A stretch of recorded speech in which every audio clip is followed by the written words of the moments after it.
வணக்கம் என் அன்பு சகோதர சகோதரிகளை எப்படி இருக்கீங்க? நான் ரொம்ப சூப்பராக இருக்குங்க. வரக்கூடிய குரூப் 2 மற்றும் குரூப் 4 எக்ஸாமுக்கு சிம்பிளிஃபிகேஷனில் டைப் 10ல் 2வது கிளாஸ் வந்தாச்சுங்க. இதில் வந்து பார்த்தீங்கன்னா அடுக்கு குறியீடு விதிகளில் தான் நம்ம பார்க்க போகிறோம். இந்த அடுக்கு குறியீடு விதிகள் குரூப் 4க்கு ரொம்ப ரொம்ப இம்பார்ட்டன்ட். இந்த கிளாஸில் கூட 2025 குரூப் 4ல் கேட்ட கொஸ்டினையும் எடுத்துன்னு வந்திருக்கேன். ரொம்ப சிம்பிளாக தான் சொல்லி கொடுக்க போகிறேன்.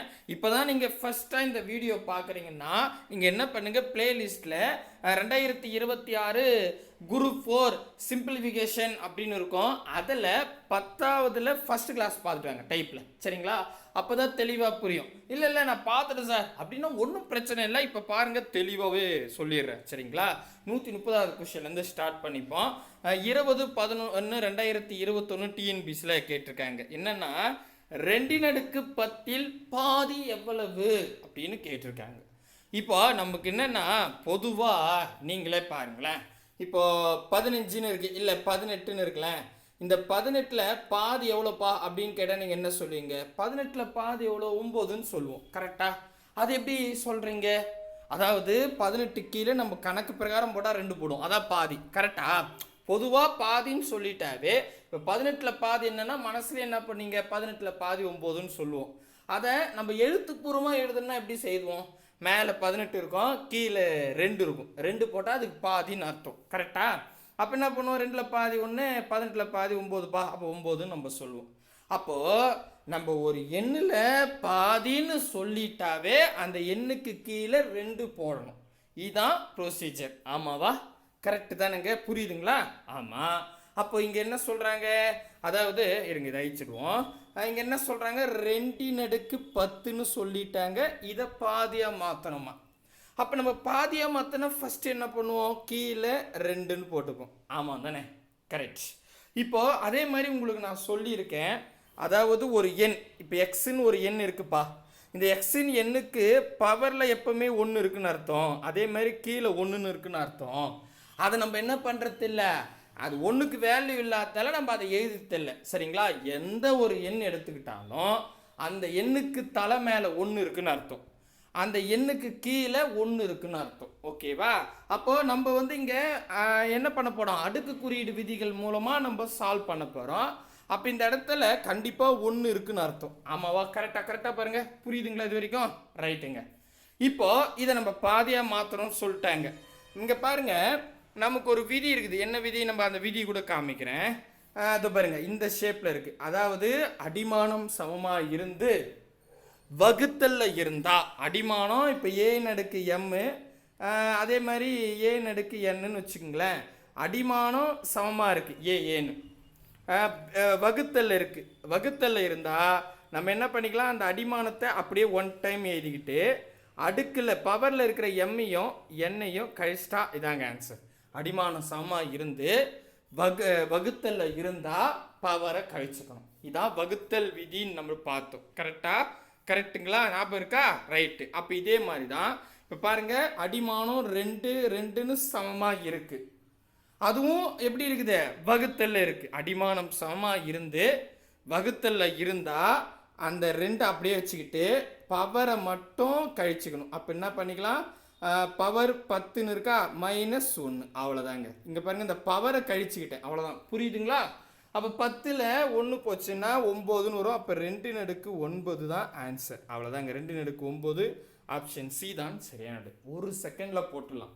அடுக்கு குறியீடு விதி ரொம்ப ஈஸிங்க. அந்த விதிகள் நீங்கள் ப்ராக்டிஸ் எந்த அளவுக்கு பண்ணுறீங்களோ அந்த அளவுக்கு என்ன பண்ணிடலாம், எளிமையாக வாங்கிடலாம். ரொம்ப ஈஸி, ஓகேவா? என்ன கேட்டால் கூட்டு வெட்டியா அடுக்கு குறியீடு விதியான்னு கேட்டால் அடுக்கு குறியீடு விதி தான் ஈஸின்னு. கூட்டுவது ரொம்ப கஷ்டம், நம்பர்லாம் அடிக்கணும், இதெல்லாம் அப்படிலாம் கிடையாது. அந்த ரூலை இங்கே வந்து நம்ம அப்ளை பண்ணணும், அவ்வளோதான், சரிங்களா? சரி, இன்னும் கொஞ்சம் புரியலையா? அடுத்த கணக்கு இதை பாருங்கள். 131வது கொஸ்டின் 2017 டிஎன்பிசியில் கேட்டிருக்காங்க. அதாவது 1/2ன்னு கொடுத்துட்டாங்க. ப்ராக்கெட்டுக்குள்ளே மேலே பவரில் 2 இருக்குது, அதுக்கு மேலே பவரில் -2 இருக்குது, அதுக்கு மேலே பவரில் -1 இருக்குது. ஸோ பவருக்கு மேலே கொடுத்து வச்சுருக்காங்க. ஸோ இந்த மாதிரி ஒரு எண்ணுக்கு மேலே பவரில் அப்படியே பவராக போச்சுன்னு வச்சுங்களேன். அதுக்கும் நம்மக்கிட்ட ஒரு விதி இருக்குது. நம்ம இதெல்லாம் நேற்று கிளாஸில் பார்த்தோம், ஞாபகம் இருக்குங்களா? இதோ பாருங்க, அதுக்கு விதியும் இங்கே சொல்லியிருப்பேன். என்னென்னா இங்கே இருக்குது பாருங்கள், அந்த விதி எங்கடா எழுதியிருக்கேன். அதோ பாருங்க, அடுக்கு விதினே கொடுத்துருப்போம் 3வது. அதாவது ஒரு பவருக்கு மேலே பவராக போயிட்டே இருக்குன்னு வச்சுங்க, அந்த பவரில் இருக்கிற மதிப்பை அப்படியே பெருக்கலாம், அவ்வளோதான். சரிங்களா? பவரில் இருக்கிற மதிப்பை அப்படியே பெருக்கலாம், அதான் அடுக்கு விதினே இருக்குது. ஓகேவா? அப்படின்னும் போது இந்த இடத்துல பாருங்க, பவருக்கு மேலே பவராக இருக்குது. அப்போ நம்ம என்ன பண்ணலாம், 2 ஒரு பவர், -2 இன்னொரு பவர், -1ன்றது இன்னொரு பவர். கரெக்டாக 1/2ன்றது தான் அடிமானம். ஓகேங்களா? அப்போ நம்ம என்ன பண்ணலாம், இதை அப்படியே பெருக்கலாம். நம்ம ஒரு ஸ்டெப் எழுதிக்கலாமா, 1/2ன்னு போட்டுட்டு இப்போ பவர் பாருங்கள், ஃபஸ்ட்டு 2 இன்ட்டு -2 இன்ட்டு -1, அவ்வளோதாங்க. அப்படியே பெருக்குங்க, முடிஞ்சிடுச்சு. ஓகேவா? இப்போ பாருங்கள், நான் இதை மட்டும் பெருக்கிறேன். 2 2 4 -4ன்னு வரும். ஏன்னா இங்கே மைனஸ் இருக்குது, இங்கே ப்ளஸ் இருக்குது. கரெக்டா? ஸோ +2 கூட -2 பெருக்குனா மைனஸ் இன்ட்டு ப்ளஸ் வந்து மைனஸாக மாறிடும். 2 2 4ன்னு போட்டுக்கலாம். அதுக்கு அடுத்தது இப்போ பாருங்கள், இந்த -4 கூட -1 பெருகணும். மைனஸ் இன்ட்டு மைனஸ் ப்ளஸ்ஸாக மாறிடும். ஒரு நாள் 4ன்னு வந்துடுங்க. அப்போ 1/2 +4. ஓகேவா? அப்போ ப்ளஸ் நம்ம போலனா கூட பரவாயில்ல. சரிங்களா? ஸோ வெறும் 4ன்னு போட்டுக்கலாம். ஓகே, இப்போ இது ஆன்சர். ஆனால் மேபி ஆப்ஷனில் இதை கொடுத்துருந்தானா முடிஞ்சிருச்சு ஆன்சரு. ஆனால் இன்னும் சுருக்கியிருக்காங்களான்னு பார்ப்போம். இன்னும் சுருக்கியிருக்காங்க. இங்கே பாருங்கள், 1/16 16 -1/16 16ன்னு கொடுத்துருக்காங்க. அப்போ இன்னும் சுருக்கியிருக்காங்க. ஸோ அப்போ நம்ம என்ன பண்ணலாம், அடுத்தது இங்கே பாருங்கள், இதான் நமக்கு ஆன்சராக கிடச்சிருக்கு, 1/2 அடுக்கு 4. சரியா? இப்போ இதுக்கு நம்மக்கிட்ட ஒரு ரூல் இருக்குது. என்ன ரூலு? இது பாருங்களேன். அதாவது இது பாருங்கள், இந்த 7வது என்ன சொல்லியிருக்குன்னா, அதாவது a/b ஹோல் பவர் m அப்படின்னு இருந்தால், இந்த பவரில் இருக்கிற m வந்து ஏவுக்கும் பவர் m தான், பிக்கும் பவர் m தான். இப்படி எழுதலாம். ஓகேவா? இந்த மாதிரி ஹோல் பவரில் இருந்தால் a/b பவர் ஹோல் பவர் mன்னு இருந்தால் அந்த ஏவுக்கும் பவர் m தான் எழுதிக்கலாம், பிக்கும் பவர் m தான் எழுதிக்கலாம். ஏன்னா நம்ம இப்போ நம்பரை சுருக்கணும். அதனால் நான் என்ன பண்ணிக்கிறேன், இந்த 4 வந்து பார்த்தீங்கன்னா இப்படி எழுதலாமா பாருங்கள், 1/4 / 2/4 அப்படின்னு எழுதிக்கலாம். கரெக்டாக பாருங்கள், இந்த 4 1க்கும் பவரில் எழுதிக்கிட்டேன், 2க்கும் பவரில் எழுதிக்கிட்டேன். கரெக்டாக? கரெக்ட். இப்போ என்ன பண்ணலாம், 1 எத்தனை முறை பெருக்கினாலும் 1 தான் வரும். அப்போ ஆன்சர் இதுக்கு 1 மேலே. ஓகே. கீழே 2/4ன்னா 2 4 முறை பெருக்கணும் அப்படின்னு அர்த்தம். சரிங்களா? ஸோ 2 × 2 × 2. ஓகேவா? அப்போ இருக்குங்க, 2 2 4 4 2 8 8 2 16. அப்போ 16ன்னு வருங்க. அப்போ 1/16 ஆன்சர். போய் பாருங்கள், ப்ளஸ் தான். ஓகேவா? 1/16 ஆப்ஷன் ஏ தான் சரியான. ரொம்ப ஈஸி. பெருகணும், அவ்வளோதான். விதிகள் அங்கங்கே அப்ளை பண்ணணும். சரிங்களா? ஸோ இந்த அடுக்கு விதிகள் புரிஞ்சிடுச்சுன்னா ரொம்ப ஈஸி. அடுக்கு குறியீடு விதிகள். ஓகேவா? கிளியராக புரியுதுங்களா? சரி, இன்னொரு சம் பார்க்கலாமா? நான் முடிஞ்ச அளவுக்கு எல்லாம் ஒரு கோர்வையாக தான் எடுத்துன்னு வந்திருக்கேன் உங்களுக்கு புரியணும்னு. அதனால தான் நான் ஹோம்ஒர்க் கூட நிறைய கொடுக்கல, எல்லாமே நான் ஒர்க் அவுட் பண்ணிட்டா உங்களுக்கு ஈஸியாக இருக்கும்னு. ஸோ அடுத்த கேள்வி டிஎன்பிசியில் தான் கேட்டிருக்காங்க. இங்கே பாருங்களேன், சுருக்குக அப்படின்னு சொல்லிட்டு √ இங்கே 5 இருக்குது. ஓகேவா? அதுக்கு அடுத்தது மறுபடியும் ஒரு ரூட் ஓப்பன் பண்ணி அதில் 3 இருக்குது. இங்கே x⁻6 அப்படின்னு இருக்குது. சரியா? இது எப்படி சார் போடுறது அப்படின்னு கேட்டால், பொதுவாக இதை நம்ம எப்படி எழுதலான்னா, பொதுவாங்க இங்கே பாருங்களேன், √3ன்னு வச்சுங்களேன். இதை மட்டும் எடுத்துக்கிட்டேன், அந்த √3 மட்டும் எடுத்துக்கிட்டேன். இதை நம்ம எப்படி எழுதலான்னா, இப்போ இங்கே எக்ஸ்ன்னு இருக்குன்னு வச்சுங்க, ஒரு உதாரணத்துக்கு. ஏன்னா நம்ம உங்களுக்கு புரியுற மாதிரி எழுதணும்ல, அதனால இது எக்ஸ் இருக்குன்னு வச்சுங்க. அப்போ எக்ஸு இங்கே 3 இருக்கா, இந்த ரூட்டை நான் கேன்சல் பண்ணேன். ஏன்னா ரூட்டை கேன்சல் பண்ணால் தான் என்னால் கணக்கு போட முடியும். அப்போ இந்த ரூட்டை நான் எப்படி மாற்றி எழுதலாம், கேன்சல் பண்ணல, எப்படி எழுதலான்னு கேட்டால், இங்கே 3 இருக்கா, அப்போ 1/3ன்னு எழுதலாங்க. புரியுதா? இவ்வளோ முடிஞ்சு போச்சு. அதாவது √ வெளியே 3 இருக்குன்னா, இதை இந்த ரூட்டை நான் எடுத்துகிட்டு வேறு மாதிரி எழுதலான்னா, எக்ஸின் அடுக்கு 1/3ன்னு எழுதலாம். சரிங்களா? உதாரணத்துக்கு இன்னொன்று எக்ஸாம்பிள் காமிக்கிறேன். √4ன்னு இருக்குன்னு வச்சுங்க, இங்கே எக்ஸ் இருக்குன்னு வச்சுக்கலாம். அப்போ இது எப்படி எழுதலாம்னா, எக்ஸின் அடுக்கு 1/4ன்னு எழுதலாம். ஸோ இந்த ரூட்டை நீங்கள் கேன்சல் பண்ணனா, இங்கே வெளியே என்ன நம்பர் இருக்கோ அதை 1/ன்னு எழுதிக்கணும், அவ்வளோதான். ஓகேவா? புரியுதுங்களா? 1/4 1/5. இப்போ அங்கே இங்கே 2 இருக்குன்னு வச்சுங்க, 1/2 அப்படின்னு எழுதிக்கலாம். சரியா? கிளியராக புரியுதுங்களா? சம்டைம் என்ன பண்ணுவாங்க, வெறும் ரூட்டு மட்டும் கொடுத்துருப்பாங்க. இந்த ரூட்டை கொடுத்தாங்கன்னா இங்கே 2 இருக்குன்னு எப்பவுமே அர்த்தம். சம்டைம் 2 கொடுப்பாங்க, சம்டைம் கொடுக்க மாட்டாங்க. அப்போ இந்த வெறும் ரூட் ஆஃப் எக்ஸ்னுன்னா இது எப்படி எழுதலாம்னா எக்ஸ்ன்னு அடுக்கு 1/2ன்னு எழுதலாங்க. இவ்வளோதாங்க. சரியா, குறிப்பு மாதிரி எழுதிச்சிங்க. அந்த ரூட்டை பின்னமாக எழுதிக்கலாம் பவரில். ஓகே, புரியுதுங்களா? புரியுதுங்களா? சரி, இப்போ இது அழிச்சிட்டு இப்போ பாருங்கள், அது ரொம்ப ஈஸி தான். உங்களுக்கு அந்த ரூல் தெரிஞ்சிருந்தால் டக்குன்னு போடலாம். சரிங்களா? இங்கே பாருங்கள், இங்கே வந்துட்டேன். இதுவும் அழிச்சிடலாமா? இதுவும் அழிச்சிடுறேன். இதை அழிச்சிட்டு டைரெக்டாக வருவோம். இப்போ இது எப்படி எழுதலாம்? எக்ஸின் அடுக்கு 6ங்க. ஓகேவா? ஹோல் பவர் இங்கே முதல் 3 இருக்கா, 1/3 எழுதலாம். அடுத்தது ஹோல் பவர் இங்கே 5 இருக்கா வெளியே, அப்போ 1/5 எழுதலாம். அவ்வளோதான், முடிஞ்சிருச்சு. இந்த ரூட்டில் இப்படி இருந்தால் ஓகே, கிளியராக புரியுதுங்களா? ரைட்டுங்க. இப்போ நெக்ஸ்ட்டு என்ன பண்ணிக்கலாம் அப்படின்னு கேட்டால், இப்போ தான் உங்களுக்கு சொன்னேன், ஒரு அடிமானம் இருக்குது, அதுக்கு மேலே பவர் இருந்துகிட்டே இருந்தால் மொத்த பவரையும் பெருக்கிடலாம். பவருக்கு மேலே பவர் இருந்தால் ஓகேங்களா? அப்போது இங்கே பாருங்கள், இப்போ 6ன்றது ஒரு பவர், 1/3ன்றது அடுத்த பவர், அதுக்கு அடுத்த பவர் 1/5, மொத்தத்தையும் பெருக்கிங்க. அப்படின்னா இப்போ எப்படி எழுதலாம்? எக்ஸின் அடுக்கு 6 × 1/3 × 1/5. அவ்வளோதாங்க. இப்போ இங்கே பாருங்கள், 1 3 3 ஈர் 3 6, வேறு எதுவும் அடிக்க முடியாது. அப்போது நான் இப்போ ஒரு ஸ்டெப் இங்கே இதெல்லாமா எக்ஸின் அடுக்கு மேலே 2 இருக்கும், கீழே 5 இருக்கும். அவ்வளோதாங்க, முடிஞ்சு போச்சு. வேறு அடிக்க முடியாது. 2/5 போய் பாருங்கள், ஒரு 2/5ன்னு இருக்கும். இதை பாருங்கள், பர்ஃபெக்டாக இருக்குது. 2/5 ஆப்ஷனே தான். ரொம்ப ஈஸிங்க. இது என்ன குழந்தை போடலாங்க.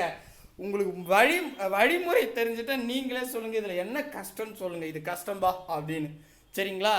ஜாலியாக இருக்கும், ரொம்ப ஈஸி. ஓகேவா? ஸோ நீங்களே யோசித்து பாருங்கள், ஒன்றுமே இருக்காது. அந்த ரூல் தெரிஞ்சுக்கணும், அவ்வளோதான். ரைட்டு. இப்போ பாருங்கள், 133வது கொஸ்டின் டிஎன்பிசியில் தான் கேட்டிருக்காங்க. 1000/9 வகுத்தல் 10/24 இன் மதிப்பு காண்க அப்படின்னு சொல்லிட்டாங்க. இப்போ இங்கே பாருங்களேன், நான் இப்படி கூட எழுதலாம். இந்த வகுத்தல் சிம்பிளை நம்ம எப்படி எழுதலாம்? நம்ம இந்த ரூலில் கூட சொல்லியிருப்பேன். அந்த ரூலை அந்த காமிக்கிறேன். இதை பாருங்களேன், இப்போ ரூல்லையே சொல்லியிருப்பேன். இதோ இருக்கு பாருங்கள். அதாவது a/m வகுத்தல் a/n ஈக்குவல் இப்படி எழுதலாம். அப்படி இல்லைன்னா a/m டிவைடட் பை a/n அப்படின்னு எழுதலாம். கரெக்ட் தானேங்க? நான் இதை நேற்று கிளாஸ்லேயே சொல்லியிருந்தேன், மறுபடியும் நான் ஞாபகப்படுத்துகிறேன். சரிங்களா? இந்த வகுத்தல் சிம்பிளை இப்படி பின்ன மாதிரி எழுதலாம், மேலே கீழே மாதிரி. சரியா? அப்போது நான் என்ன பண்ணுறேன், இந்த சம பாருங்களேன், முதல்ல இப்படி எழுதுறேன். இங்கே பாருங்கள், 1000 அடுக்கு 9 வகுத்தல் இப்படி எழுதலாமா? அந்த வகுத்தல் சிம்பிளை 10/24 எஸ் 24. இப்போ எனக்கு அடிமானம் சமமாக இருக்கணும். மேலே 10 கீழே 10ன்னா அடிமானம் சமமாக இருக்குது. மேலேயும் 1000 கீழே 1000ன்னா அடிமானம் சமமாக இருக்கும். ஆனால் மேலே 1000 இருக்குது, கீழே 10ன்னு இருக்குது. அப்போ இந்த 1000த்தை 10ஆக மாற்ற முடியுமா, இல்லை 10 1000மா மாற்ற முடியுமா? 10 1000மா மாற்ற முடியாது. ஆனால் 1000த்தை 10ஆக மாற்றலாம். அப்படி எப்படி அப்படின்னு கேட்குறீங்களா? இப்போ எனக்கு தேவை மேலே இங்கே 10ன்னு வரணுங்க. ஸோ நீங்கள் 10ன்னு எடுத்துங்க. 10ஆ கூட அதே 10 மனசுலேயே பெருகி பாருங்க. பைத் 100ன்னு வரும். சரி, 100 மறுபடியும் ஒரு 10 பெருகி பாருங்க. பைத் 100 100 பைத்து 1000ன்னு வரும். அடடே, வந்துச்சே. அப்போ 10 3 முறை பெருகுனா 1000 வருது. கரெக்டாக? அப்போ 10 × 10 × 10. அப்போ இது எப்படி எழுதலாம் உங்களுக்கு நான் சொல்லியிருக்கேன்ல. 10ன்னு எடுத்துங்க. 10 எத்தனை முறை பெருகிறீங்க? 1 2 3 3 முறைனா பவரில் 3 போட்டுக்கணும். அவ்வளோதான். ஓகேவா? ஒரு எண்ணை திருப்பி எத்தனை முறை பெருகிறீங்களோ அது எத்தனை முறைன்னு பாருங்கள். அதாவது இது பாருங்கள், நல்லா பாருங்கள். 10 × 10 × 10 பெருகுனா 1000 வருதா? அப்போது நான் என்ன பண்ணிட்டேன், 10ன்றது பேஸு. கரெக்டு. எத்தனை முறை பெருகிற 10? 1 2 3 முறை, மேலே 3 போடணும். அப்போ 10/3ன்னு எழுதலாம். கரெக்டா? அப்போ 1000த்தை 10/3ன்னு எழுத முடியும். எழுதி நீங்கள் ஒன்றா பெருகி பாருங்கள், 1000 தான் வரும். ஏன்னா எனக்கு என்னென்னா, எனக்கு அடுக்கு குறியீடு விதிகள் மூலம் அடிமானம் சமமாக இருக்கணும். அதனால தான் நான் இப்படி மாற்றினே தவிர மற்றபடி இதுவும் கிடையாது. சரிங்களா? இருங்க, இதெல்லாம் அழிச்சிடுவோம். ஓகேவா? அப்போது நான் என்ன பண்ணுறேன், இது பாருங்களேன், இந்த இடத்துல 10/3 ஹோல் பவர் 9ன்னு எழுதலாம். கரெக்டாப்பா? கீழே 10/24. புரியுதுங்களா? சரி, இப்போது அடிமானம் சமமாயிடுச்சு. ஆனால் இங்கே பவருக்கு மேலே பவர் இருக்குது. நம்ம போன கணக்கில் தான் பார்த்தோம், பவருக்கு மேலே பவர் கொடுத்தா என்ன பண்ணலாம்? பவர் எல்லாத்தையும் பெருக்கலாம். ஒரு ஸ்டெப் எழுதிக்கலாமா? வாங்க. அப்போ என்ன ஆகுதுன்னா 10 அடுக்கு இங்கே பாருங்க 9 என்னங்க 9 27 எழுதுங்க. அவ்வளோதான். ஓகே, டிவைட் பை 10 அடுக்கு 24 அவ்வளோதாங்க. இப்போ சிம்பிளாக கொண்டு வந்துட்டுனா சுருக்கிட்டுனா இப்போ அடிமானம் சமமாயிடுச்சு. அடிமானம் சமமாக இருந்து வகுத்தல்ல இருந்தா பவரை கழிங்க ஆன்சர். அவ்வளோதாங்க. அப்போ என்ன ஆகுது 10 பவர் அதாவது அடிமானம் 10 10ன்னு சமமாக இருக்கா. பவரை கழிச்சுக்கிட்டா 27ல் 24 கழிக்கணும். 27ல் 24 போச்சுன்னா எவ்வளோ 3. அப்போ 10 அடுக்கு 3 ப்ளஸ் 3 தான் வருது. கரெக்டாக? மைனஸ் இருந்தால் அது வேற. 27 ப்ளஸில் இருக்குது, 24 மைனஸில் இருக்குது. பெரிய நம்பர் தான் ப்ளஸ். அப்போ 10 அடுக்கு 3. இவன் 10 அடுக்கு 3ன்னு சொன்னாலும் சரி. என்ன கொடுத்துருக்கான்னு பார்க்கலாம் ஆப்ஷனில். ஆப்ஷனில் எதுவுமே இல்லைங்க. 10 அடுக்கு 3ன்னு கொடுக்கல, பெருகிருக்காங்க. சரி பெருங்க. இப்போ தானே பெருகுனா 10 அடுக்கு 3னா 10 நான் 3 முறை பெருகணும்னு அர்த்தம். அப்படி தானே? 100 100 1000. அட கடவுளை. அப்போ 1000 ஆப்ஷன் பி தான் சரியானது. அவ்வளோதாங்க. இங்கே பாருங்க, ஸ்டெப்லாம் கிடையாதுங்க, ரொம்ப ஈஸி. ஓகே, அந்த அடுக்கு குறியீடு விதியை அப்படியே அப்ளை பண்ணால் அட்டகாசமாக ஆன்சர் வந்துடும். கிளியராக புரியுதுங்களா? சூப்பருங்க. அடுத்த கேள்வி போகலாமா? போயிடுவோம் வாங்க. இருங்க, இதை அழிச்சு விட்ருவோம். ஏஸ்ட்டு 134வது கேள்வி. 134வது கேள்வி என்னென்னா 2 அடுக்கு 40 ப்ளஸ்ஸு 2 அடுக்கு 40. அடடா, இப்போ இன் மதிப்புன்ட்டாங்க. அதாவது நம்ம அடுக்கு குறியீடு விதிகளில் பெருக்கல் வகுத்தல் அப்படிதான் இருக்குது பாருங்க. பெருக்கல் பிட்வீனில், வகுத்தல் பவருக்கு மேலே பவரு, பவரில் 0 வந்தால் எப்படி, இந்த மாதிரி தான் இருக்குது. அதாவது ப்ளஸ்ஸோ மைனஸோ இங்கே ரூல் கிடையவே கிடையாது. எப்படின்னா அது பாருங்களேன், இங்கே வரேன், இங்கே பாருங்க, நான் அந்த கணக்கான காமிச்சு உங்களுக்கு புரியும். இப்போ 2 அடுக்கு 40 ப்ளஸ் 2 அடுக்கு 40 கரெக்டு. அதாவது அடிமானம் சமமாக இருக்குது. சமமாக இருந்து பிட்வீனில் பெருக்கலோ வகுத்தலோ வந்தால் தான் ரூலு. வகுத்தல் விதி பெருக்கல் விதின்னு. கூட்டல் இருந்தால் ரூல் கிடையாது. ஓகேவா? இதே இன்கேஸ் இந்த இடத்துல பெருக்கல் இருக்குன்னு வச்சுங்க, அடிமானம் சமமாக இருக்குது, பெருக்கல் இருக்குது, அடுக்கு கூட்டிங்கன்னு சொல்லலாம். 40 40 கூட்டினா 80ன்னு வரும். பாருங்கள், இங்கே ஒரு ட்விஸ்ட்டுக்காக ஆப்ஷன் டியில் 80ன்னு கொடுத்துருக்காங்க. ஸோ அது கிடையாது. ஏன்னா பெருக்கல் இருக்கணும். இன்கேஸ் வகுத்தல் இருந்துச்சுன்னா நம்ம என்ன பண்ணிக்கணும், கழிச்சுக்கணும். பட் இந்த இடத்துல ப்ளஸில் இருக்குது. அப்போ ப்ளஸில் இருந்தால் என்ன சார் பண்ணுறது? சூப்பர். இப்போ நம்ம அதுக்கு ஒரு மெத்தட் இருக்குது, அதையும் நான் சொல்கிறேன். அப்படியே ஞாபகம் வச்சுங்க, குறிப்பு மாதிரி எழுதிங்க, ஈஸி. சரிங்களா? இங்கே பாருங்களேன், 2 + 2 + 2 இப்படி இதுன்னு வச்சுங்க. இது எப்படி எழுதலான்னா இங்கே பாருங்க, இதான். சரிங்களா? நல்லா கவனிச்சிங்க. 2 + 2 + 2. இப்போ நம்ம கூட்டி பார்க்கலாமா? ஏன்னா நான் போடுற கணக்கு உங்களுக்கு கரெக்டானு காட்டணும்ல, அதுக்காக சொல்கிறேன். 2 2 4 4 2 6ன்னு வரும். ஓகே, கரெக்டுங்க. சரிங்களா? அப்படியே இருக்கட்டும். இப்போ இது கூட்டுறதை விட நான் உங்களுக்கு காமிக்கிறேன். சரிங்களா? இதை எப்படி எழுதலாம் அப்படின்னு கேட்டால் 2 2 2 எல்லாமே 2 2ன்னு இருக்கா. அப்போ நான் பொதுவாக அந்த 2 வெளியே எடுத்துக்கலாம். சரிங்களா? வெளியே எடுத்தால் அது பெருக்கல் எழுதணும், வேறு ஒன்றும் இல்லை. பெருக்கல் 2ன்னு எழுதிக்கலாம். இப்போ இங்கே மொதல் 2 வெளியே போயிடுச்சு, அப்போ மீதி 1 தான் இருக்கும், ப்ளஸ்ஸு. ரெண்டாவது 2 போயிடுச்சு, மீதி 1 இருக்கும், ப்ளஸ்ஸு.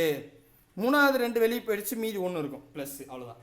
ஏன்னா எனக்கு என்னென்னா அடுக்கு குறியீடு விதிகளை கொண்டு வரத்துக்காக நான் இந்த மாதிரி நான் பட்ட காமனாக வெளியே எடுத்து போயிட்டேன் 2. அப்போ மீதி எல்லாம் 1 1 இருக்கும். இப்போ பாருங்கள், 1 1 1 3 கூட்டுங்க, 1 1 1 3 வரும். 3 × 2 1 3 3 2 3 6. இங்கே பாருங்கள், இதுவும் 6. புரியுதுங்களா?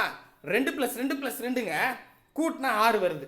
இதை நான் எப்படி என் கணக்குக்கு மாற்றிக்கலான்னு கேட்டால் 2ன்றது எல்லாத்துலேயும் பொதுவாக இருக்கிறதால பொதுவாக வெளியே எடுத்துக்கிட்டேன். அப்படி பொதுவாக வெளியே எடுத்தால் பெருக்கல் 2ன்னு வந்துடும் வெளியே. ஓகேவா? இப்போ 2 3 இடத்துலையும் போனதால மீதி அந்த 2 வெளியே போனதால 1 தான் அந்த இடத்துல இருக்கும். அப்போ 1 + 1 + 1ன்னு போட்டுக்கிட்டேன்.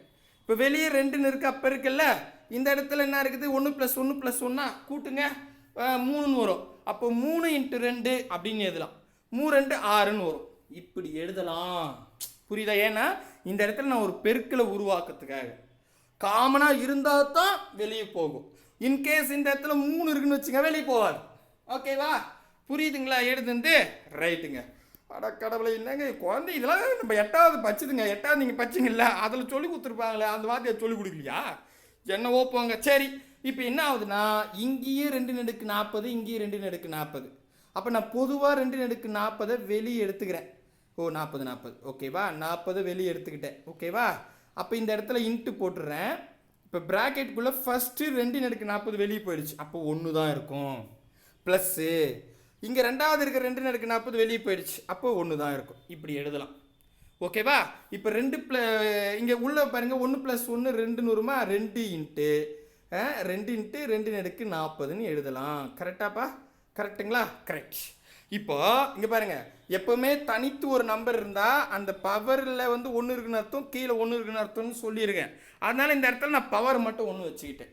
இப்போ பாருங்கள், அடிமானம் சமமாயிடுச்சு, பீட்வீனில் பெருக்கல் வந்துடுச்சு. அடிமானம் சமமாக இருந்து பெருக்கல்ல இருந்தால் அடுக்க கூட்டிக்கலாம். அப்போ 1 40 கூட்டினா 41. அவ்வளோதாங்க ஆன்சர், முடிஞ்சிடுச்சு. ஓகேவா, புரியுதுங்களா? தெளிவாக புரியுதுங்களா? ஈஸி சரிங்களா, செம்ம ஈஸி. கிளியராக புரியுதா? ரைட்டு. சரி, இப்போ இது நான் உங்களுக்கு புரியத்துக்கு ஸ்டெப் பை ஸ்டெப்பாக சொல்லிட்டேன். இன்கேஸ் இப்போ இந்த இடத்துல ப்ளஸ் 200 இது 2 × 40ன்னு கொடுக்குறான்னு வச்சுங்களேன், ஜஸ்ட்டு 2ன்னு போட்டுங்க. இது பாருங்க, நல்லா புரிஞ்சுங்க, எல்லாமே சமமாக இருக்குது, பிட்வீனில் ப்ளஸ் இருக்குது அப்படின்னா கண்ணை மூடின்னு 2ன்னு போட்டுருங்க. அதுக்கப்புறம் ஒரே ஒரு 40 மட்டும் எழுதிங்க. இங்கே 1 2 ப்ளஸ் 2 கூட்டிங்க. அப்போது 2 × 42ன்னு 8 போயினே இருங்க, முடிஞ்சிச்சு. அவ்வளோதான். இல்லை நீங்கள் இந்த ஸ்டெப் கூட எழுதுங்க, பிரச்சனை இல்லை. கிளியரா புரியுதா இல்லைங்களாங்க? என்னங்க இப்படி பார்க்குறீங்க? இதெல்லாம் நம்ம 8வது புக்கில் படிச்சுதுங்க. இது ஆக்சுவலி 8வது புக் பேக் கொஷினுங்க, போய் பாருங்கள், டிஎன்பிசியில் கேட்டாங்க. சரி, இன்னும் கொஞ்சம் புரியுதுங்க. 2023 டிஎன்பிசியில் கேட்டிருக்காங்க. 5⁻7 + 5⁻7 + 5⁻7 + 5⁻7 + 5⁻7 = 5⁻y ஏனில் ஒய்யின் மதிப்பை காண்க அப்படின்னு சொல்லிட்டாங்க. அடியாத்தி, இது எப்படி போடுறது? சரி, பொதுவாக நமக்கு ஒரு ரூல் இருக்குது. என்ன ரூல்னா, அது பாருங்களேன், அதை கூட காமிக்கிறேன். ஸோ நான் ஒவ்வொரு ரூலாக கம்பேரிசன் பண்ணி தான் சொல்லின்னுக்கிறேன். அதாவது இங்கே இது பாருங்களேன், a⁻x b⁻y. ஆக்சுவலி இந்த அடிமானம் ஏன்னு இருக்குது, பிட்வீனில் ஈக்குவல்ட்டு இருக்குது, மேலே எம் இங்கே என்னன்னு இருக்குன்னு வச்சுங்க. ஒரு உதாரணத்துக்கு அடிமானம் சமமாக இருந்து பிட்வீனில் ஈக்குவல்ட்டு வந்தால் பவர் ஈக்குவல்ட்டுங்க. அப்போ m = என்னன்னு எழுதலாம். இதான் ரூல் ஓகேவா. அடிமானம் சமமாக இருந்து பிட்வீனில் ஈக்குவல்ட்டு இருந்தால் பவர் ஈக்குவல்ட்டு ஓகே. அப்போ பவரில் m என்னன்னு இருக்குன்னு வச்சுங்க, m = என்னன்னு எழுதலாம். சரிங்களா? ஓகே. இப்போ இந்த இடத்துக்கு வாங்க. இது 2023 டிஎன்பிசியில் கேட்டிருக்காங்க. ஸோ இந்த இடத்துல இங்கே அடிமானம்லாம் சமமாக தான் இருக்குது, இங்கே பிட்வீனில் ஈக்குவல்ட்டு இருக்குது. கரெக்ட். இங்கே ஒய்யோட வேல்யூ கேட்குறாங்க. சரி, ஈக்கு. ஆனால் இந்த பக்கம் வெறும் 5⁻y தான் இருக்குது, ஆனால் இந்த பக்கம் ப்ளஸில் இருக்குது. ப்ளஸில் இருந்தால் இப்போ நான் போன கணக்கில் சொன்ன பாருங்க, அதே மெத்தேடு தான். எல்லாமே ப்ளஸில் இருக்குது, ஆனால் எல்லாமே 5⁻7 5⁻7 5⁻7ன்னு கரெக்டாகவே இருக்குது. அப்போ நான் என்ன பண்ணிக்கலாம், பொதுவாக நான் இதை மட்டும் எழுதுறேங்க, ஈக்குவல்ட்டுக்கு என்ன இடத்தை எழுதுறேன். சரிங்களா? அப்போ நான் என்ன பண்ணலாம், 5⁻7ன்னு எழுதிக்கலாம். பெருக்கல் ப்ராக்கெட்டுக்குள்ளே இங்கே பாருங்கள், மொதல் 5⁻7 வெளியே வந்துருச்சு, அப்போ 1 தான் இருக்கும். ப்ளஸ்ஸு ரெண்டாவது இருக்கிற இது போயிடுச்சு, அப்போ அதான் 5⁻7 வெளியே போயிடுச்சு, மீதி 1 இருக்கும். ப்ளஸ்ஸு மூணாவது தருக்கு பாருங்கள், இதில் 5⁻7 போயிடுச்சு, அப்போ மீதி 1 இருக்கும். ப்ளஸ்ஸு நாலாவது 5⁻7 வெளியே போயிடுச்சு, மீதி 1 இருக்கும். ப்ளஸ்ஸு ஃபைனலி அஞ்சாவது 5⁻7 வெளியே போயிடுச்சு, மீதி 1 இருக்கும். ஓகேங்களா? இதை மட்டும் எழுதிட்டேன். ஈக்குவல் நம்ம அடுத்து எழுதலாம். இதை முடிச்சுட்டு ஈக்குவல் எழுதிக்கலாம். சரிங்களா? ஓகே. இப்போ புரியுதா எழுதுந்து? ஓகேங்க.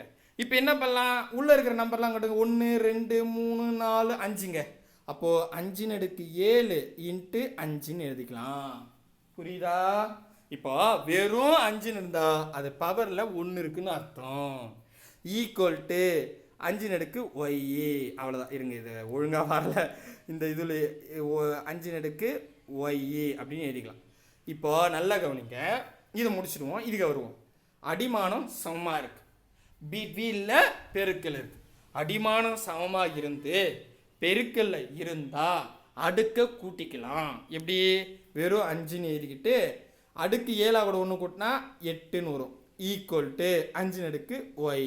ஃபஸ்ட் ஸ்டெப் முடிச்சுன்னா சூப்பர். இப்போ நெக்ஸ்ட் ஸ்டெப்பு, இந்த பக்கம் 5⁻8 ஈக்குவல்ட்டு இருக்குது, அந்த பக்கம் 5⁻yன்னு இருக்குது. நான் என்ன சொன்னேன், அடிமானம் சமமாக இருந்து பிட்வீனில் ஈக்குவல்ட்டி இருந்தால் பவரும் ஈக்குவல் தான். அப்போ 8 = ஒய்ன்னு எழுதலாம். இப்போ ஒய்யோட வேல்யூ தான் கேட்குறாங்க. ஒய்யோட வேல்யூ 8, அவ்வளோதாங்க. பாருங்கள், ஆப்ஷன் சி தான் சரியான. ஏன்னா கணக்கு இது ரொம்ப ஈஸி, அவ்வளோதான். புரியுதுங்களா? செம ஈஸிங்க. புரியுதா இல்லையான்னு கண்டிப்பாக கமெண்ட் செக்ஷனில் சொல்லுங்கள். ரைட்டுப்பா. அடுத்தது இந்த பாருங்க, இதில் பாருங்களேன், அடுத்தது 136வது கேள்வி. இதை எழுதுவோம். இந்த பாருங்களேன், 5 எக்ஸு டிவைடட் பை 125, ஓகேங்களா, ஈக்குவல்ட்டு 1ன்னு கொடுத்துட்டாங்க. இப்போ கேள்வி எக்ஸோட வேல்யூ கேட்குறாங்க. சரி, இப்போ என்ன பண்ணலாம்? அடடா, சரி பார்ப்போம். முதல்ல எனக்கு எக்ஸோட வேல்யூ வேணும். ஆக்சுவலி இது வகுத்தல் இருக்கா 125, இது ஈக்குவல்ட்டுக்கு என்னென்ன போயிடுவோம். ஈக்குவல்ட்டுக்கு என்னென்ன போகணும்னா வகுத்தல் இருக்குது, ஈக்குவல்ட்டுக்கு என்னென்ன போனால் பெருகலாம் மாறும். அப்போ இது எப்படி எழுதலாம்? 5 எக்ஸு ஈக்குவல்ட்டு 1 கூட 125 பெருக்குனா 125 தான் வரும். கரெக்டாக 1 இருக்குதாங்க, இதோ இங்கே 1 கூட 125 பெருக்குனா 125 தான் வரும். அதனால அப்படியே எழுதிட்டேன். அப்போ 5 எக்ஸ் ஈக்குவல் டு 125. கரெக்டாப்பா? புரியுதுங்களா? புரியுது. இப்போ இவன் என்ன பண்ணுறான்? எக்ஸோட வேல்யூ கேட்குறான். பவரில் இருக்குது எக்ஸு. இப்போ என்ன பண்ணலாம்? அடடா, இது பாருங்க, நமக்கு அடுக்கு குறியீடு விதியில் ஒரு மெத்தட் இருக்குது. என்னென்னா, அடிமானம் சமமாக இருந்து பிட்வீனில் ஈக்குவல்ட்டு இருந்தால் பவர் ஈக்குவல்ட்டு. பவர் ஈக்குவல்ட்டு ஆச்சுன்னா எக்ஸோட வேல்யூ கண்டுபிடிச்சிடலாம். கரெக்டா? கரெக்ட். ஆனால் அடிமானம் சமமாக இருக்கா? இல்லை. ஆடடா, இப்போ என்ன சார் பண்ணலாம்? ஒன்றும் பிரச்சனை இல்லை. நம்ம என்ன பண்ணுவோம்? ஆக்சுவலி இது 5, மேபி இது 25. 5 125, சாரி 125, கரெக்ட். 5 125 மாற்ற முடியாது. ஆனால் 125 5 மாற்ற முடியுமான்னு யோசிக்கணும். எப்படி? நமக்கு இருக்குது ஆயுதம். இது பாருங்க, ஃபஸ்ட்டு ஒரு 5 எழுதிக்கிறேன். 5 கூட 5 பேருக்குன்னா 25ன்னு வருங்க. 5 25. அது 25 ஒரு 5 பேருக்குன்னா 125. கரெக்டாக பாருங்க, 3 வாட்டி பாருங்க. 5 25 25 125. அப்போ 5ஐ 3 முறை பெருக்குனா 125 வருதுங்க. ஆடாடா, அப்போ இப்படி எழுதலாம். இப்போ நான் உங்களுக்கு தான் சொன்னேன், 5ன்றது 3 முறை பெருகிருக்கு. அப்போ இது எப்படி எழுதலாம்? 5ன்னு ஒரு முறை எழுதிக்கிட்டு 1 2 3 முறை நான் பெருகிருக்கு. அப்போ பவரில் 3 வச்சுக்கலாம். எழுதாமா? இப்படி தானே முதல்ல சொல்கிறோம். 5 3ன்னு எழுதலாம்ப்பா. ஆமாவா? ஆமாங்க. அப்போ இது எப்படி எழுதலாம்? இது பாருங்க, இங்கே எழுதுறேன். 5 என்ன இருக்குது? எக்ஸ் தானே? ஆமாம், எக்ஸு ஈக்குவல்ட்டு 125 எப்படி எழுதலாம்? 5 3ன்னு எழுதலாங்க. அவ்வளோதான், முடிஞ்சிருச்சு. எதுக்கு நான் இப்போ மாற்றினேன்? அடிமானம் சமமாக மாற்றணும். அடிமானம் சமமாக மாற்றிட்டேன். அப்போ இங்கேயும் 5 இங்கேயும் 5, பிட்வீனில் ஈக்குவல்ட்டு இருந்தால் பவரும் ஈக்குவல்ட்டு தான். அப்போ எக்ஸ் ஈக்குவல்ட்டு 3. அவ்வளோதான். போய் பாருங்க இருக்குதான்னு. ஆடாடாடாடா, எவ்வளோ ஈஸி பார்த்தீங்களா? பெரிய கணக்கு கிடையாது, ரொம்ப ஈஸி. கிளியரா? புரியுதுங்களா? சூப்பர். அடுத்தது போகலாமா? வாங்க. 137வது கேள்விங்க. என்னடா இது இவ்வளோ பெரு? இது ஈஸி தாங்க. ஒரு 9 கொஸ்டின் நடத்துறதுக்கே நம்ம இவ்வளோ நேரம் ஆகுதுன்னா அந்த மெத்தேடை உங்களுக்கு புரிய வைக்கணும். அதுதான் ஸ்லோவாக சொல்கிறேன். புரிஞ்சு போச்சுன்னா நீங்கள் தான் இது. சரி, இங்கே பாருங்க. என்னென்னா, 2 எக்ஸு ஈக்குவல்ட்டு 3√32ன்னு கொடுத்துருக்காங்க. இதாங்க, சரிங்களா? ரைட்டு. இப்போ அதே மாதிரி தான் இப்போ எக்ஸோட வேல்யூ கேட்குறாங்க. என்னென்னா, நமக்கு அடிமானம் சமமாக இருந்து பிட்வீனில் ஈக்குவல்ட்டு இருந்தால் நம்ம பவரை ஈக்குவல்ட்டு. இதுதான் நமக்கு தெரியும் ரூலு. அப்போது இதில் என்னென்னா, ஃபஸ்ட்டு இந்த ரூட்டை நம்ம கேன்சல் பண்ணணும். ரூட்டை மாற்றி எழுதணும். கேன்சல் பண்ணக்கூடாது, ரூட்டை மாற்றி எழுதணும். நான் உங்களுக்கு சொல்லியிருக்கேன். என்ன சொன்னேன்? இப்போ ரூட் இருக்குப்பா, இங்கே 3 இருக்குப்பா, அது எப்படி எழுதலான்னா 1, அதாவது இங்கே எக்ஸ் இருக்குன்னு வச்சுப்போம். எக்ஸின் அடுக்கு 1/3ன்னு எழுதலாம். இந்த ரூட்டு இங்கே 3 இருக்கு இல்லையா, அதை இப்படி எழுதலாம். ஓகேவா? அப்போ நான் முதல் ஸ்டெப்பு அதை எழுதிடுறேன். நம்ம இதை முதல் ஸ்டெப் அதை எழுதலாமா? இதை அழிச்சிடுறேங்க. இது உங்களுக்கு புரியுதுங்க, ஞாபகம் இருக்கு இல்லையா? அப்போ 32 ஹோல் பவர் 1/3ன்னு எழுதலாம். சரிப்பா. இந்த இடத்துல 2x ஈக்குவல்ட்டுன்னு இருக்குது. ஓகேங்களா? ரைட்டு. இப்போ நெக்ஸ்ட் என்னன்னா, அடிமானம் சமமாக மாற்றணும். இங்கே 2 இருக்குது, அந்த பக்கம் 32 இருக்குது. 2 32 மாற்ற முடியாது. ஆனால் 32 2 மாற்ற முடியுமான்னு யோசிக்கணும். முடியும். எப்படி பார்ப்போம் வாங்க. ஃபஸ்ட்டு என்ன பண்ணலாம்? நமக்கு தெரிஞ்ச ஆயுதம் என்ன? இங்கே 2 வரணுமா? அப்போ 2 எடுத்துக்கிறேன். 2 அதே 2ஆல் பெருக்குனா 2 2 4ன்னு வருங்க. ஆமாம். அப்போது அதே இன்னொரு 2ஆல் பெருக்குனா 2 2 4 4 2 8ன்னு வருங்க. ஓகே, மறுபடியும் ஒரு 2 போடுவோம். 2 2 4, 4 2 8, 8 2 16ன்னு வருங்க. சரி, மறுபடியும் 2 போடுறேன். 2 2 4, 4 2 8, 8 2 16, 16 2 32. அடடே வந்துச்சு பாருங்க. கண்டிப்பாக வரும், வர மாதிரி தான் கொடுத்துருப்பாங்க. சரிங்களா? அது எத்தனை 2ன்னு நம்ம பெருகி பார்க்கணும். Okay right. இப்போ எத்தனை 2 இருக்கு இங்கே? இது பாருங்க, 2ன்னு எழுதிக்கலாம். 1 2 3 4 5ங்க. அப்போ பவரில் 5 எழுதிக்கலாம். அப்போ இதுக்கு மீனிங் என்ன? 2 5 முறை பெருக்கியிருக்காங்கன்னு அர்த்தம். 5 முறை பெருக்கினா 32 வருதுன்னு அர்த்தம். ஆட்டாடா சூப்பர். அப்போ நான் என்ன பண்ணுறேன், ஒரு ஸ்டெப் எழுதுறேன். 2 நடுக்கு எக்ஸு ஈக்குவல் டு 2 நடுக்கு 5 ஹோல் பவர் 1/3ன்னு எழுதலாமா? இது பாருங்க, இதுதான் 32 அப்படி மாற்றிட்டேன். கரெக்டா? கரெக்ட். இப்போ நெக்ஸ்ட் என்ன பண்ணிக்கலாம்? இப்போ நமக்கு தெரியும் பவருக்கு மேலே பவர் இருந்தால் அந்த பவரை மட்டும் நம்ம பெருக்கிக்கலாம். ஒரு ஸ்டெப் எழுதிக்கலாமா? 2 நடுக்கு எக்ஸு ஈக்குவல் டு பவருக்கு மேலே 2 வச்சுக்கிறேன். இங்கே பாருங்கள், 5 கூட இங்கே பாருங்க, 5 கூட இது பாருங்க, 5 கூட 1/3 பெருகிறேன். பெருகுனா மேலே ஓர் 3 ஓர் 5 5ன்னு வந்துடும். 5/3 வரும். சரிங்களா? இப்போ 5/3ன்னு எழுதிக்கலாம். அவ்வளோதான், ஜஸ்ட் பெருகிட்டேன். அவ்வளோதான்ப்பா. இப்போ பாருங்க எப்படி மாற்றிட்டேன். எதுக்காக? வகுப்படு விதிக்காக. சரி, வகுப்படு விதின்ற அடுக்கு குறியீடு விதிக்காக. ரைட்டு. இப்போ அடிமானம் சமமாக இருக்கு, பிட்வீனில் ஈக்குவல் இருக்கு. அப்போது பவரை ஈக்குவல் டு, அப்போ எக்ஸ் ஈக்குவல் டு 5/3. அவ்வளோதான் ஆன்சர். பாருங்கள், ஒரு விஷயம் கிடையாதுங்க. இது பாருங்கள், தெளிவாக வரும். 100% கரெக்டாக வரும். ஓகே, கிளியராக புரியுதுங்களா? ரைட்டுங்க. அடுத்தது போவோமா? ஆடா அங்கே பாருங்க, 2025 குரூப் 4 எக்ஸாமில் கேட்டிருக்காங்க. பார்ப்போமா வாங்க. இது பாருங்க, சுருக்குக அப்படின்னு சொல்லிட்டு 4 நடுக்கு -1 + 4 நடுக்கு -2 + 4 நடுக்கு -3 ஹோல் பவர் 0. இதை தான் நம்ம நோட் பண்ணோம். அதாவது இப்போ எக்ஸ்ன்னு இருக்குங்க, அதுக்கு மேலே பவரில் 0 கொடுத்துட்டா இந்த டோட்டலாக இதோட வேல்யூ 1.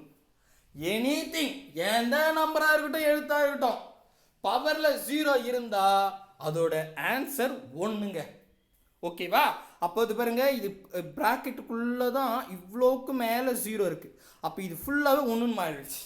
ஆமாம், இது நம்ம பார்த்துருக்கோம். என்னன்னா இருக்கட்டும். ஓகேவா? அது பாருங்க, நான் இப்படி கூட சொல்கிறேன் பாருங்க, ஏன்னா நீங்கள் அந்த குழப்பிக்கே தேவையில்லை.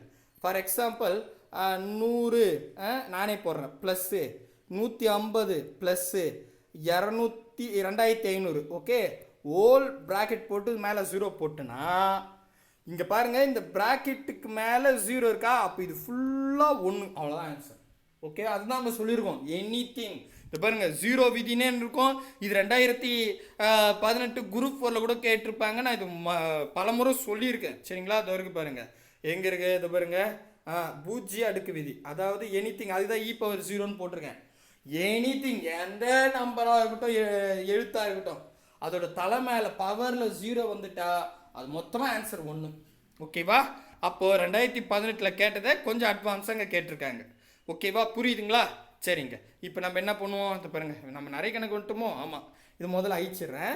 இது வந்து எக்ஸாம்பிளுக்கு தானே சொன்னேன், அதனால இதை அழிச்சிட்டேன். அப்போ நான் டைரெக்டாக இப்போ எழுதும் போது எப்படி எழுதலான்னா, இங்கே பாருங்கள், 1 × 4⁻1 ப்ளஸ்ஸு 4⁻−2 ப்ளஸ்ஸு 4⁻3 ஹோல் பவர் 1. அது உங்களே தெரியும். இப்போ தான் நான் சொல்லியிருக்கேன். என்னென்னா, எக்ஸுன்னு ஒரு நம்பர் இருக்குன்னு வச்சுங்க, அது தலைமையில் 1 எப்பவுமே இருக்கும், கீழே 1 இருக்கும். அது 1க்கு மதிப்பு இல்லாதால நம்ம அது எழுதத்தே கிடையாது. அப்போ இங்கேயும் எழுத வேணாம், அது விட்டுருங்க, அது பிரச்சனையே இல்லை. 1 தானே கொடுத்துருக்காங்க, அதனால் அதை நம்ம விட்டுடலாம். சரியா? ஓகேவா? ரைட்டு. இப்போ நம்ம இன்னொரு விதி இதில் பயன்படுத்துகிறோம். என்னென்னா, a⁻−1ன்னு இருக்குன்னு வச்சுங்க. அதாவது பவரில் மைனஸ் சிம்பிள் வந்தால் அப்போது அடுக்க தலைகீழ் எழுதிக்கணும். எப்படி எழுதலாம்னா, 1/a⁻1ன்னு எழுதிக்கலாம். இங்கே மைனஸை நீக்கிறதுக்காக. புரியுதுங்களா? ஓகேவா? இதை நம்ம போன கிளாஸ்லேயே சொல்லியிருக்கோம், வகுப்படு விதியிலேயே சொல்லியிருக்கோம். சரிங்களா? வகுப்படு விதியில் அடுக்கு குறியீடு விதி. நடுவில் குழப்பறேன்ல. கரெக்ட். சரி, அப்போ இங்கே பாருங்கள், 4ன்னு இருக்கா? இந்த 1 எதை பெருகுனா அதான் அதை விட்டுலாம். இது இங்கே 1 இருக்குல்ல, இதை பெருகுனா 1 எதை பெருகுனா அதான் வரும். அப்போ அதையும் கேன்சல் பண்ணிவிட்டேன். அப்போ 4 இப்போ பாருங்கள், 4 - 1ன்னு இருக்குது. அப்போ இது எப்படி எழுதலாம்? 1/4 அப்படின்னு எழுதலாம். அப்போ 4 மைனஸ் 2ன்னு இருக்குது. அப்போ மைனஸ் தூக்கணும். அப்போ 1/4 எழுதலாம். நெக்ஸ்ட்டு 4/3ன்னு இருக்குது. அப்போ மைனஸ் மைனஸ் 3 இருக்குது. அப்போ 1/4 எழுதலாம். சரியா, புரியுதுங்களா? இது மாதிரி எழுதிக்கலாம். சரிங்களா? அப்போ நான் இது மாதிரி எழுதிக்க போகிறேன். உங்களுக்கு புரியுறதுக்காக நான் 1 by 1 சொல்லிட்டு வந்துட்டேன். இப்போ நான் என்ன பண்ணுறது, இதெல்லாம் அழிச்சு போட்டு டைரெக்டாக அப்படியே 1 by இது எழுதிக்கலாமா? இந்த பாருங்கள், 1/4 ப்ளஸ்ஸு 1/4 ப்ளஸ்ஸு 1/4 தானே இருக்குது. Yes, correct. இப்போ இதுதான் சுருங்கணும். முடிஞ்சிடுச்சு வேலை, கிட்ட வந்துட்டோம். இப்போ நம்ம இதெல்லாம் ஸ்கொயர், இது இல்லை ஸ்கொயர் இருக்குது, கியூப் இருக்குல்ல, அதெல்லாம் பெருக்கிடுவோம். அப்போது 1/4 ப்ளஸ்ஸு நன்னாங்கு 16 வருமா, ப்ளஸ்ஸு நன்னாங்கு 16 64 வரும். அவ்வளோதாங்க. இப்போ இதான் சுருங்கணும். ஃபைனல் ஸ்டெப்புக்கு வந்துட்டோம். ரொம்ப சிம்பிளான தேரி தான். ஓகேவா? நல்லா நோட் பண்ணிக்கோங்க. இது எல்லாமே சேம் நம்பர். இந்த மாதிரி சேம் நம்பராக வந்துச்சுன்னா எல்லோரும் எல்சிஎம் எடுக்கணும், மேலே பெருகணும் கீழே பெருகணும், அதெல்லாம் வேண்டாம். எல்லாமே சேம் நம்பராக இருந்தால் ரொம்ப சிம்பிளான ஷார்ட்கட் சொல்கிறேன், கவனிங்க. இப்போ என்ன பண்ணுங்கள், இங்கே வந்துடுற கீழே நீட்டாக ஒரு கோடு போட்டுங்க. இதில் எது பெரிய நம்பர்? எல்லாமே சேம் நம்பராக இருக்கணும். சரிங்களா? இதில் பாருங்கள், பவர் எதனா இருக்கட்டும், அது பிரச்சனை இல்லை. ஆனால் இந்த இடத்துல 4, இதுவும் 4, இதுவும் 4. சரிங்களா? இன்னொன்று ஆட் பண்ணியிருந்தாலும் அதுவும் 4 இருந்தால் பிரச்சனையே இல்லை. சரிங்க, எல்லாமே 4 இருந்தால் இப்போ நான் சொல்கிற ஷார்ட்கட்டை அப்படியே பயன்படுத்திங்க. அப்போ இதில் இங்கே பாருங்கள், இங்கே 4 இருக்குது, இங்கே 16 இருக்குது, இங்கே 64 இருக்குது. எது பெரிய நம்பர்? 64. அப்போ 64 ஃபஸ்ட்டு கீழே எழுதிக்குங்க. ஓகேவா? நெக்ஸ்ட்டு இப்போ நான் மேலே ஃபுல் பண்ணோம். எப்படின்னா, இப்போ பெரிய நம்பர் என்ன? 64. அந்த 64 எடுத்துங்க. நம்பர் என்ன? 4. இங்கே பாருங்கள், இந்த நம்பர் என்ன? 4 வகுத்துருங்க. நல்லா கவனிங்க, 4 வகுத்துருங்க. அடிக்கலாமா? இதில் ஒரு நாள் 4 எப்படி அடிக்கிறேன்? ஒரு நாள் 4, 6ல் 4 போச்சுன்னா மீதி 2 இருக்கும், பக்கத்தில் போட்டுங்க. 5 6 24 16ன்னு வருங்க. அடித்தா அந்த 16 இங்கே எழுதிங்க, ப்ளஸ்ஸு. அவ்வளோதான், வேறு வழியே இல்லை, ரொம்ப ஈஸி. அடுத்தது நம்ம பெரிய நம்பர் என்ன? 64. நெக்ஸ்ட் இங்கே பாருங்கள், அடுத்த நம்பர் இங்கே என்ன இருக்குது? 16. அந்த 16 வகுங்க. 16 வகுக்கலாமா? 16 வகுத்தா இப்போ பாருங்கள், நான் 4 வைப்பில் அடிக்கிறேன். நன்னாங்கு 16 4 64 இப்போ தான் நம்ம போட்டோம். கரெக்டாக போனோம், இது இல்லை, அதனால் அடிச்சிட்டேன். ஒரு நாள் 4 நன்னாங்கு 16 அடிச்சிட்டேன். மொத்தமாக 4ன்னு கிடைக்குது. அந்த 4 இங்கே போட்டுங்க, ப்ளஸ்ஸு. கிளியராக புரியுதா? அடுத்தது பெரிய நம்பர் 64. லாஸ்ட்டாக நம்பர் இங்கே என்ன இருக்குது? கடைசி நம்பர் 64. 64 வகுங்க. எப்படி இப்போ போட்டோன்னா அதே மாதிரி தான். 64 வகுத்தா அடித்தா 1ன்னு வரும். அந்த 1ங்க போட்டுங்க. அவ்வளோதான், இங்கே கூட்டுங்க, முடிஞ்சிருச்சு வேலை. அவ்வளோதான், புரியுதா? அப்போது 16ஓட 4 கூட்டினா 20, 20ஓட 1 கூட்டினா 21. அப்போ 21/64 ஆன்சர். அவ்வளோதாங்க, 21/64. போய் பாருங்கள், அட்டகாசமாக இருக்கும், கரெக்டாகவே இருக்கும். ஆப்ஷன் சி தான் சரியானது. புரியுதுங்களா? ரொம்ப ஈஸி, பெரிய விஷயம் இல்லை. மேபி எந்த இடத்துல புரியலையோ தயவு செஞ்சு சொல்லுங்கள், நான் கண்டிப்பாக சொல்கிறேன். சரிங்களா? புரியுதுங்களா? ஓகே. அடுத்த கேள்வி இருங்க, உங்களுக்கு ஒரு ஹோம்ஒர்க் கொடுத்தா நல்லா இருக்குன்னு தோணுது. இதை எழுதுங்க. இங்கே நான் இது பாருங்கள், இது போடுங்க. சப்போஸ் வரலன்னா என்கிட்ட சொல்லுங்கள். P/Q, இது பாருங்க, P/Q whole power 1 - 3x equal to Q/P whole power 1/2. இது நான் இந்த மாடலில் போன கிளாஸில் எடுத்துருக்கேன். இப்போ நான் உங்களுக்கு ஹோம்ஒர்க்காக தரேன். என்ன கேட்குறேன்னா எக்ஸோட வேல்யூ கேட்குறாங்க. சரிங்களா? ரைட்டு. இப்போ பாருங்கள், இது நீங்கள் போட போகிறீங்க. ஆக்சுவலி இங்கே P/Q இருக்குது, இங்கே Q/P இருக்குது. இதை மட்டும் மாற்றிக்கலாம். சரிங்களா?